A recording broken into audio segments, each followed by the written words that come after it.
نسیم خان پر کور او دا نن چې کوم نسیم خان د شمولیت پروګرام ایښی دی، دی او د ده کورنۍ کمسران دي که ځوانان دي او سره له دوی سره کلیوالان دي، د ګردو کور ودانۍ ویو شکریه یې ادا کوو چې موږ ته یې ست وکړي، موږ یې راوغوښتو خپل کور له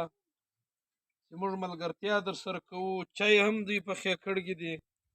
اوس یې هم تعزیه ده د پایو خان ماما هره واره یې وې چای سړې موږ بیا یې وروره چای خو هغه د مېړه په ورځ کې 15 واره هم کوي، مختر خو بیا بیخي ډېر چای کوي. زموږ چې دلته امتحان ورکاوي پر یوه مېړه 10,000 روپۍ، هغه ټیم ډېر لوی شی وي، خاصه د هوټل د والي د چاینکې پور پر باندې نو بیا به نو یا مرچ و یا بادام یا به بل شی وي، د کال حساب یې کاوه. نو خلکو به په کال نور شیان کول، مختر والي د چاینکې پور په کال ادا کړ. او دلته چې راغلي له موږ سره له بورې کم میلمانه دي، ظاهر خان حمزازی، نورخان ناصر، قیوم ملازی، محمد بشیر ملازی، حاجی غلام احمد ناصر، امان الله زخپیل، شمس الدین زخپیل، ولی شاکر ناصر، جهانگیر خان ملازی، نصیب صاحب ترین، اکبر ملازی، محمود خان رند، خان ملک حمزازی، ملا جلیل مریانی او دغسې دی تاج محمد ترین، هارون خان ترین، نور حسین بلوس، بسم الله حمزازی، دا بل نوم ما دغه شوي باز محمد بلوس، باقي حمزازی، بوجان حمزازی او نور خو څوک زموږ نه سول پاته. دا دی دی لکه مېړه چې ټکری راوړی وي، بیا یې په واده کې نوم نه واخلي یا بل خوا بده کړي. یا زموږ واده د یو قسم زه وې خامخا نوم ماسټر مصطفی حمزازی، نصرالله حمزازی، عزیز خان دوړزی، رمضان ماریزی او ستار سلارزی، حضرت کاکړ، بسم الله خان، دا بل متین ډاکټر متین اوس دی ډاکټر هم دی، دا ټیم په کوټه کې ښه پوزیشن یې ما خستی دی. کم دی سنت الله شبوزی. نو ځانو ډېر خوشحاله سو چې تاسو موږ ته دعوت راکړئ، موږ راغلو، له موږ سره مو ملګرتیا وکړه. الله دې وکړي چې د نسیم خان او د دوی د کورنۍ د دوی راتګ دا زموږ په لښکر پورې ښه سي، بختور سي او خدای د کامیابي موږ ته راکړي. دا کامیابي زما نه ده، دا ستاسو ده، دا د ګرد وطن ده. روزي الله تعالی راکړې ده، پیدا کړي هغه یو، زموږ خلکو مخکې هم لالچ نه دی کړی. یو 15 کسه به لالچ وکړي، ګرد وطن به په بدنامه وي. په دغه وطن کې خو زه ګرځېدلی یم چې څونې زه ګرځېدلی یاره منجارۍ به دونې نه وي ګرځېدلی. د هر چا نیستي دلته ډېره ده، پریشاني دلته ډېره ده، بدنیتي دلته شته،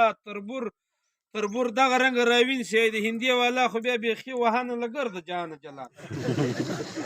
قسم دې دلته یوه دوه پښتون له موږ راغو وروره د چت کړی نه دی، په دغه به مېړه ولې هغه به پر ماته سوی ګودی به بیا هم ژوندی.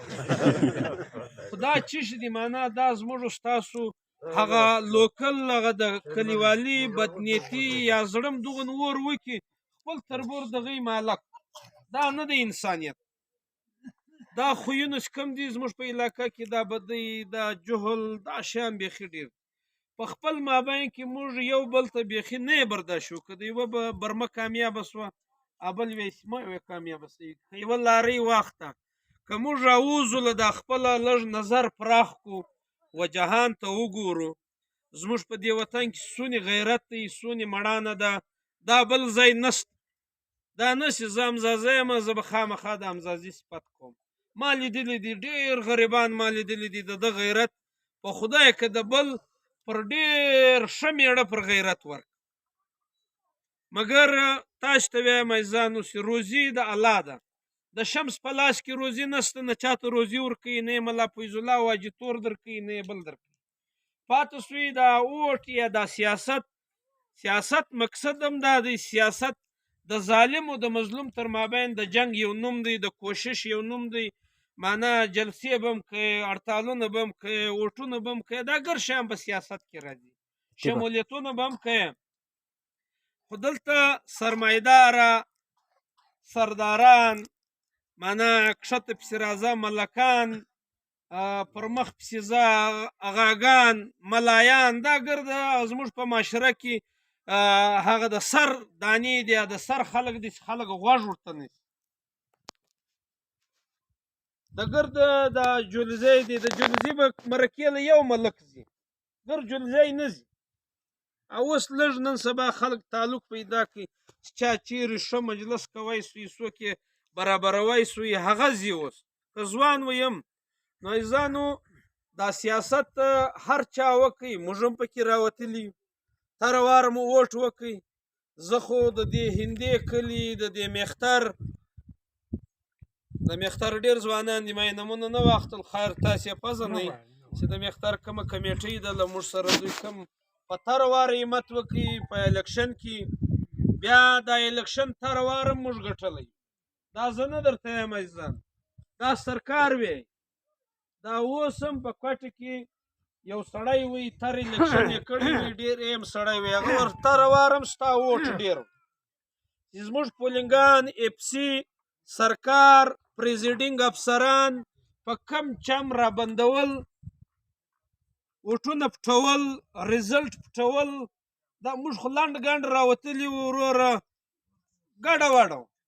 مګر هغه زموږ ووټ غلا سوی معنا هغه رنګه ایجنټان حاضري هغه شپږ څلوېښت نمبره فارم را اخیستنه بیا را رسونه دا شیان زموږ یې موږ ګډه وډه دا واره موږ تیاري کړې ده ځکه بیا له هغه بعد له تره الیکشنه بعد بیا دې مختار دغه خلکو په بلدیاتي الیکشن کې له موږ سره ډېر لوی همت کړی په بلدیاتي الیکشن کې په تر الیکشن کې زه پر دریم نمبر وم اول اجتور وي پر دویم نمبر ملا فیض الله وي پر دریم نمبر زه وم په بلدیاتي الیکشن کې موږ پرمختګ وکړی موږ پر مخ ولاړو موږ ریزلټ ښه راویستی دا شمس نه دی راایستلی دا دغه خلکو راویستی دا دغه ځوانان چې دا زموږ سپورټرانو له مختره بیا تر سره غونډه معنا پر هر پولینګ زموږ ووټ وي په بلدیاتي الیکشن کې موږ ملا هم کراس کوي دویم نمبر لرل تر اجتور هم زموږ کونسلران ډېرېدل خو اجتور وزیر وي ډي سي ای سي تحصیلدار پریزیډینګ د خلکو ووټونه چپونه هلته یې تس که دا بل بیا هلته تس کوي ای مختر خو یې ګسر نالي له بیول هغه کاخیل یو ویډیو جوړه کړې ګومل یې ګسر دا ښکنځای کې کوله ګسر بیا وروره لاس لا پر کښې کسان دې بیا ښې ګایونه کوه خو هغه یو څه دی وایي ګسر یو نالي والا ته هم ښکنځا وکړه اخري بیا د نالي والا ول بیا له ما سره هم دی یو اکثر پر هغه ویډیو یې هغه کاخیل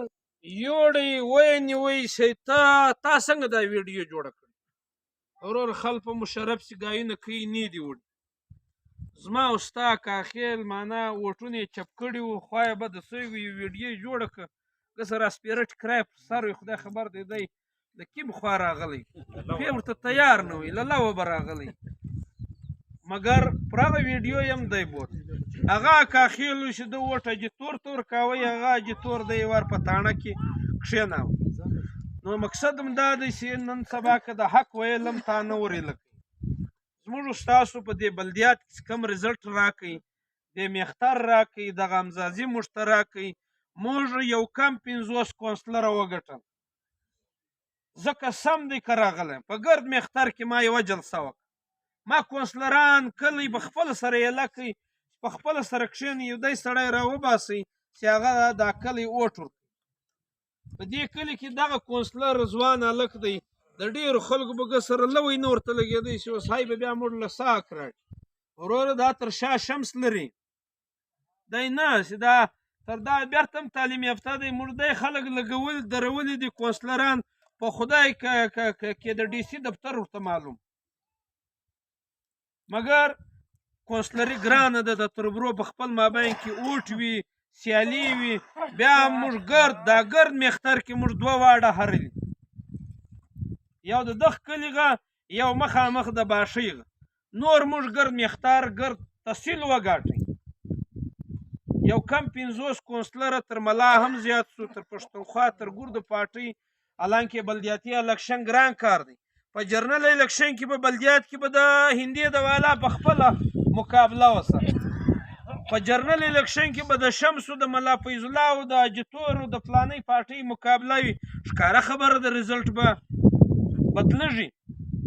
دا تر وارم دا پولینګ ما ګټلی دی د هندیغه تاسو یې مت را سره وکړئ څوک به ګسه په یو پارټۍ کې وي دا درواغ دي دا نن کومه کورنۍ د نسیم کورنۍ دا له وخته په ملایان کې اوس څه سوی نسیم تاسو په ملایان کې واست دا ګرد کورنۍ و ملا ته ووټ ورکاوئ ګرد زندګي یې ورکاوئ نو خو امزازیواله نه ده کړې نن هم د امزازیوال د وجې نسیم ماله نه راځي دغه یې چې او مولوي صاحب ستا خدمت نشته